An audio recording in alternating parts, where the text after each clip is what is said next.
మృత్యువు అనివార్యమైనది. ఆ మృత్యు హస్తాల నుండి తప్పించేది కానీ తప్పించుకోగలది కానీ ఏ శక్తి ఉండదు. శరీర బాధలు ఎంత తీవ్రంగా బాధాకరంగా ఉన్నప్పటికీ ఎవరు చనిపోవాలి అని అనుకోరు. సైన్స్ ఎంతో పురోగతి సాధించిన ముసలితనాన్ని కానీ మృత్యువును కానీ నివారించగల ఉపాయం ఏది దొరకలేదు. ముసలితనం అనేది మరణానికి ముందు ఇచ్చే హెచ్చరిక లాంటిది. కాలం యొక్క తీర్పును లేదా ఆజ్ఞను ఎవరూ అతిక్రమించలేరు. అటువంటి భయానకమైన స్థితి నుంచి తప్పించుకునే ఉపాయం ఏదైనా చూడమని ఎవరైనా అడగొచ్చు. కానీ భయానకమైన ఈ స్థితి నుంచి తప్పించుకోగల మార్గం ఏదీ లేనే లేదు.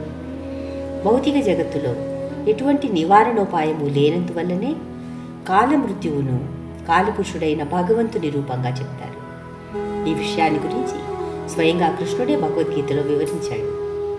హిరణ్యకశిపుడి లాంటి వారెందరో మృత్యు బారిన పడకుండా తప్పించుకోవటానికి ఎంతో తీవ్రమైన తపస్సు చేసినప్పటికీ విఫలురయ్యారు. కాల ప్రభావం ఎక్కడైతే ఉందో అక్కడ జన్మ మృత్యు జరావ్యాధులోని క్లేశాలు తప్పనిసరిగా ఉంటాయి.